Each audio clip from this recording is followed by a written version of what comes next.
नमस्कार, कशा restaurant travelling चॅनलमध्ये तुमचे मनापासून स्वागत. आज मी तुम्हाला एक छान व्हिडिओ दाखवणार आहे. तुम्हाला मी आज आमची दिवाळवाडी दाखवणार आहे, जिथे मी राहते. पप्पाचं घर आहे ते तुम्हाला मी आज दाखवणार आहे.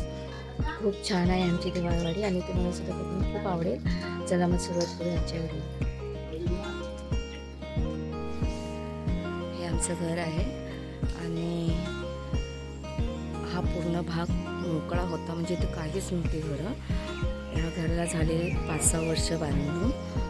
ही जी लाईन तुम्हाला घरं दिसत आहेत ती प्रधानमंत्री आवास योजनेतून बांधली गेलेली आहे.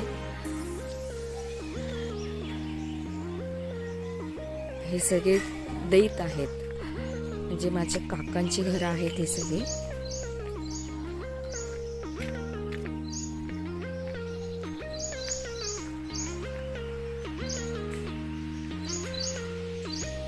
प्रधानमंत्री आवास योजनेतून घरं बांधलेली सुद्धा खूप छान आहेत. म्हणजे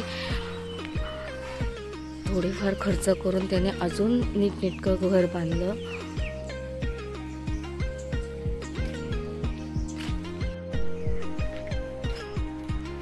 हे लिंबाचं झाड आहे, तशी लिंब लागलेली आहे झाडाला.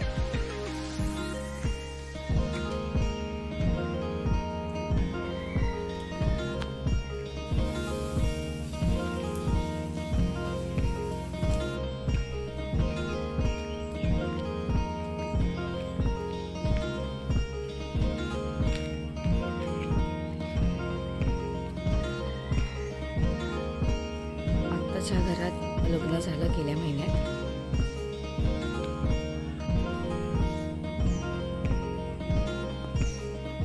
मागच्या व्हिडिओमध्ये आपण तिकडे वरती गेलो होतो काजू आणि करवंदाची झाडं पाहायला.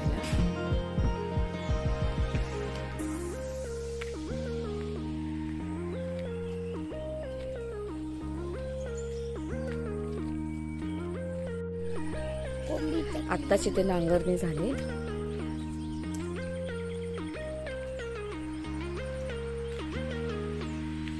घराभोवती सगळ्यांच्या झाडं लावलेली आहेत. खूप छान वाटतंय पाहायला, मला खूप आवडतं. असं ना माझं मनच भरत नाही इथून आता जाताना. जेव्हा आपण येतो तर खूप उत्साही असं ना, घरी जाताना खूप बेचैनी होते मला. ही आहे आमची पाण्याची टाकी. इथूनच आपण सरळ आलो.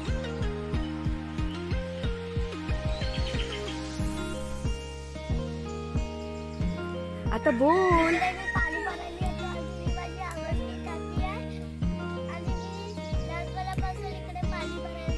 अच्छा, तू लहानपणापासून इथे पाणी भरायला येतो. म्हणजे त्याचं म्हणणं आहे की जेव्हा जेव्हा आम्ही गावाला येतो तेव्हा तो इथे बाटलीने पाणी भरतो. आणि खरंच आल्यापासून 4 दिवस झाले नेहमी बाटल्याने पाणी भरतोय. म्हणजे आमच्या बाटल्या भरलेल्या असतात, तर तो ते काम नेहमी करतो. चल ये पुढे. किती प्रसन्न वाटतंय. सकाळचं वातावरण खरंच सांगू नाही शकत, खूप सुंदर वाटतं. मुंबईचं धकाधकीचं जीवन असतं आणि सकाळी उठल्यावर कर्कश आवाज असतो सगळ्या गोष्टीचा, गाड्यांचा, इतरही आवाज असतात. पण इथे कसलाही आवाज नसतो, खूप शांतता असते.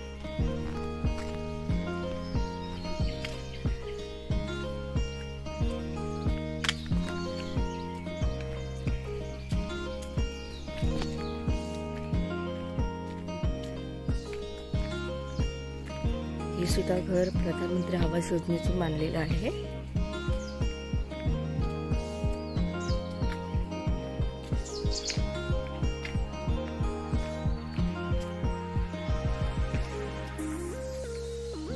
फणस खूप लागलेले आहे त्या झाडाला.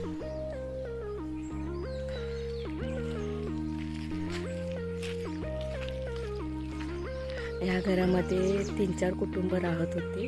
आता सगळ्यांनी वेगवेगळी घरं बांधलीत. ते एक घर आहे, हे एक घर आहे आणि ते 2 घरं आता नवीन बांधली गेली.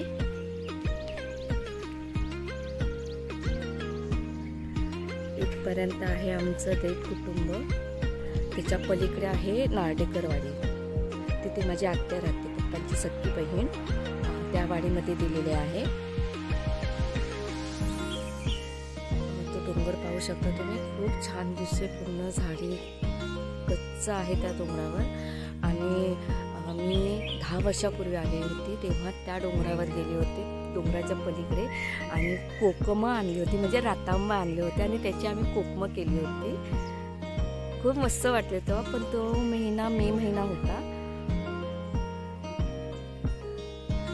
चला, फक्त आठवणी राहतात, आयुष्य काय थांबत नाही आपलं, ते पुढे पुढे जात असतं.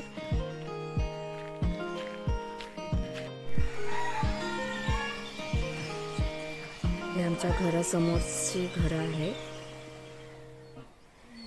आत्ताची सगळी नवीन घरं बांधलेली आहेत.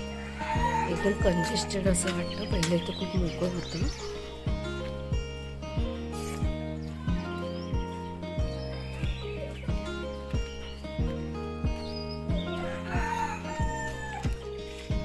हे घर जेव्हा आमच्या आजोबांनी हे घर आमचं बांधलं तेव्हा हे घरही बांधण्यात आलं. म्हणजे ह्या घराला आता 60 ते 70 वर्ष झालेली आहेत. 4 ते 5 अशी घरं आहेत, त्या घरांना 60 ते 70 वर्ष झालेली आहेत बांधून. इतकी जुनी आहेत. हे आमचे वाडे आहेत.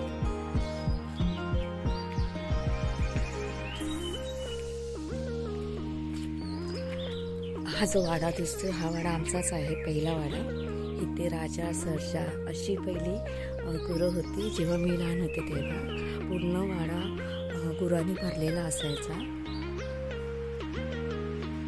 आणि नंतर ही प्रत्येक घराचे वाडे आहेत, म्हणजे कोठे, ज्या कोठे बोलतो त्याला, पण इकडे गावाला वाडे बोलतात.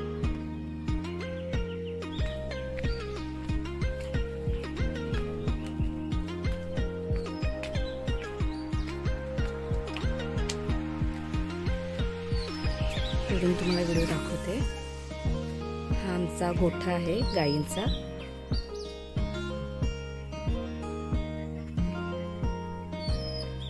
इथे सुद्धा वरती आहेत गोठे.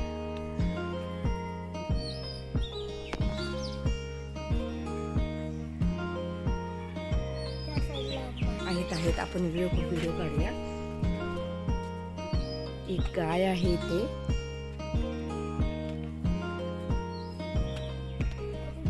खूप सुगंध असा छान येते गोठ्यामध्ये शेणाचा. खूप छान वाटतं हा सुगंध मला.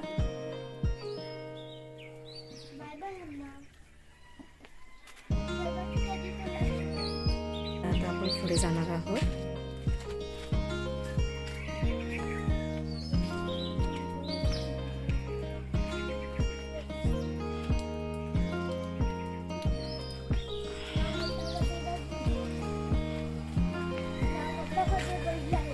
आणि सकाळी चरायला जातात ना, ही सगळ्यांची लाईनी तशी गोठे आहेत.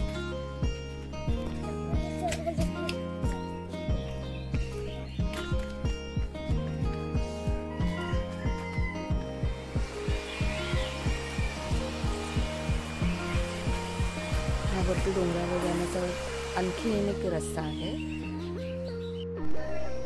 हे आहे आमचं जुनं घर, जिथे एकत्र कुटुंब असतं, त्याला जुनं घर असं म्हटलं जातं.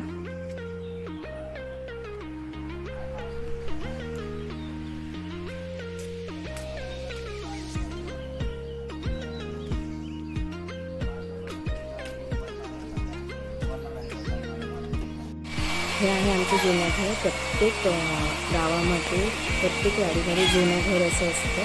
आणि हे तेच आहे आमचं जुनं घर, जिथे हे दैवतांचं कुटुंब एकत्र राहत होतं. पण नंतर जागा कमी पडू लागली तेव्हा सगळ्यांनी आपापली घरं बांधण्यात आली. आणि सगळ्यात घर आमच्या आजोबांनी बांधलं. म्हणजे सगळ्यात ते पहिले वेगळे झाले, कारण की जागाच होत नव्हती घरामध्ये. 50 ते 60 कुटुंब एकत्र राहत होतं ह्या घरामध्ये, पण आनंदाने राहत होतं. आणि नंतर मग जागा अपुरी पडली, त्यामुळे सगळ्यांनी आपापली घरं वेगळी बांधली.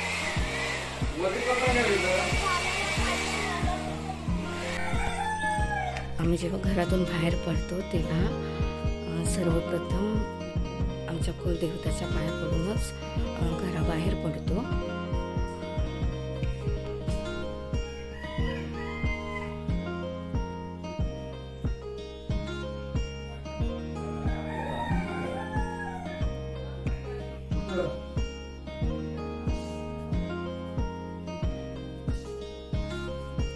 कितीला गेला आता? तिसरीला गेला. दुसरीला गेला. पास झालास ना? माझा तिसरीला गेला. इथे सुद्धा वेगवेगळे कुटुंब आहेत.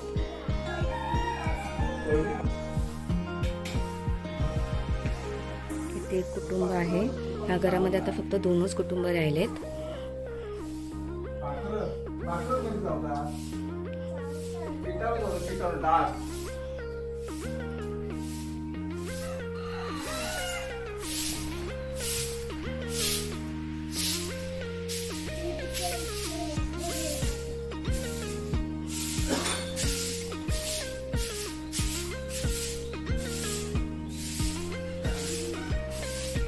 हे सुद्धा आता नवीन घर बांधलं. 3-4 महिने झाले.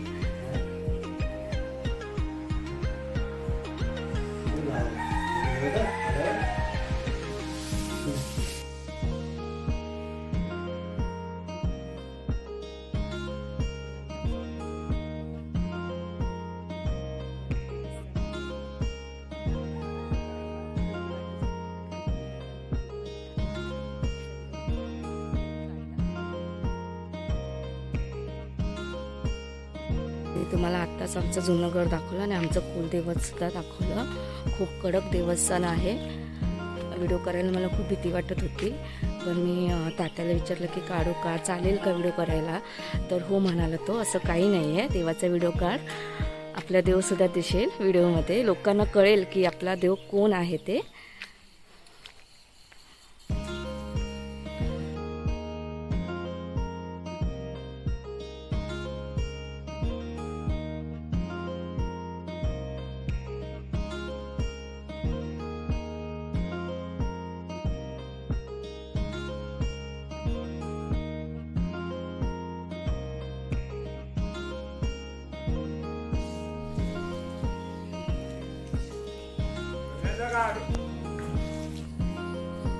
इकडे सगळे दिवाळे आहेत. खूप छान इथे घरं बांधलेली आहेत.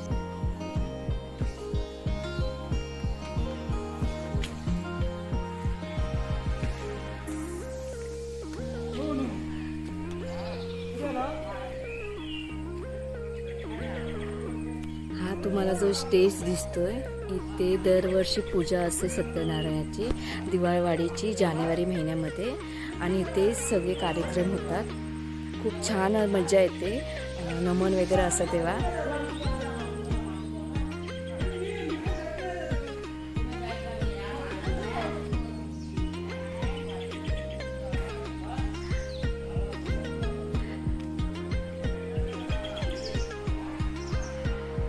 पावसामध्ये खरंच खूप छान वाटतं ना.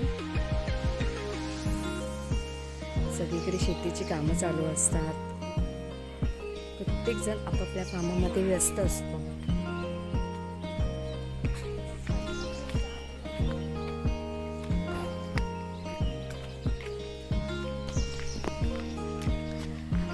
तुम्हाला मी आमची विहीर दाखवते.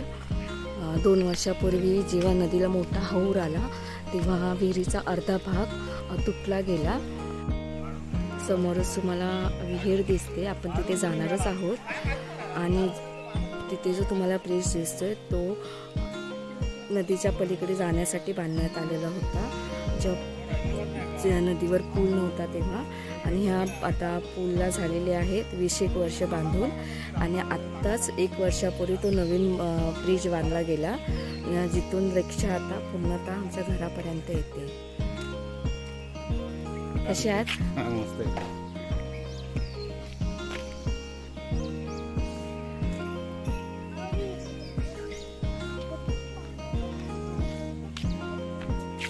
ही छान अशी पायवाट बांधलेली आहे विहिरीच्या इथे जाण्यासाठी.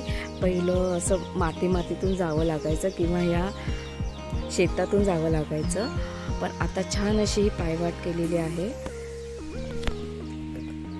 लोकांची सकाळची कामाची घाई असते, पाणी भरायचं असतं सगळ्यांना, शेतीची कामं असतात, कपडे धुवायला नदीवर जाण्याची घाई असते सगळ्यांची.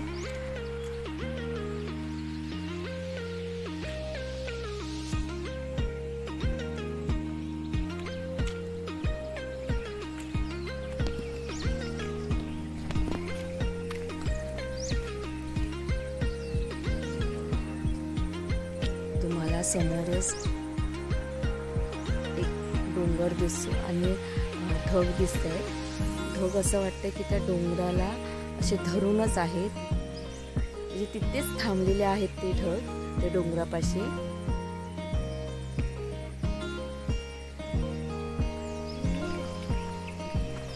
नदीचा खळखळ असा आवाज येतोय. पाऊस नुकताच पडून गेला त्यामुळे नदीला थोडं पाणी आलेलं आहे. एक हौर सुद्धा येऊन गेला त्यामुळे नदीला मासे खूप आहेत. आता रोज मासे पकडतात. मी तुम्हाला माशांचा व्हिडिओ सुद्धा दाखवलेला आहे आणि रोज मासे पकडले जात आहेत. दिवसातून 4 वेळा तरी 2-2 बादली मासे भेटत आहेत. ही आहे आमची विहीर. तुम्ही व्हिडिओमध्ये पाहू शकता विहीर अगदी तुटली गेलेली आहे. ही एकच विहीर होती जी नदीकडच्या पलीकडे सोलकरवाडी आहे त्यांची आणि आमची दोघांसाठी ही विहीर आहे. पण आता या विहिरीतलं पाणी कोणीही पित नाही, कारण की जेव्हा नदीला हौर आला तेव्हा ही विहीर अर्धी तुटली गेली.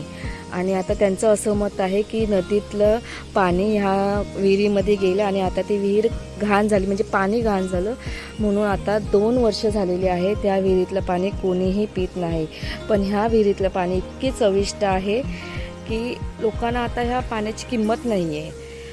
असा विचारच नाही केला की ही विहीर आता आपण साफ करावी आणि पुन्हा जर पाणी आलं विहिरीमध्ये तर ह्याचा वापर पिण्यासाठी असा विचारच करत नाही आहेत. कारण की प्रत्येक ठिकाणी तुम्हाला पाण्याची टाकी आहे. अजूनही तुम्ही पाहू शकता खूप स्वच्छ असं पाणी आहे विहिरीचं. मासे सुद्धा आहेत.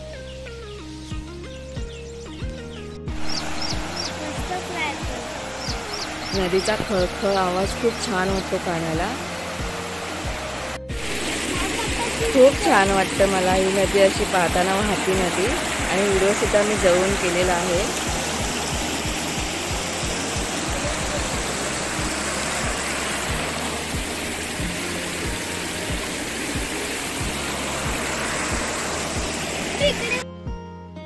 फायनली आपला आजचा व्हिडिओ झालेला आहे. मला खूप छान वाटलं आजचा व्हिडिओ करताना. तुम्हालाही आमची दिवाळवाडी नक्कीच आवडेल. आणि खरंच इकडे फिरण्यासारखं निसर्गरम्य खूप आहे. आणि मला आज खरंच घरी जाताना खूप कसं तरी होतंय. म्हणजे आज मी सकाळीच हा व्हिडिओ केला आणि आजच मी घरी जाणार आहे पुन्हा मुंबईला. तर जाता जाता मी म्हटलं तुम्हाला आज आमची दिवाळवाडी दाखवते, म्हणून मी सकाळी लवकर आज उठले आणि आमची पूर्ण दिवाळवाडी तुम्हाला दाखवलेली आहे. पुन्हा मी लवकरच येणार आहे, म्हणजे बघूया गणपतीला जर सुट्टी असली तर मी येईन आणि आमचे गणपतीसुद्धा तुम्हाला दाखवणार आहे. पण आधी पुढे आता नाही मी सांगू शकत. पण तोपर्यंत धन्यवाद. तुम्हाला माझा आजचा व्हिडिओ जर आवडला असेल तर तुम्ही मला नक्की सांगा.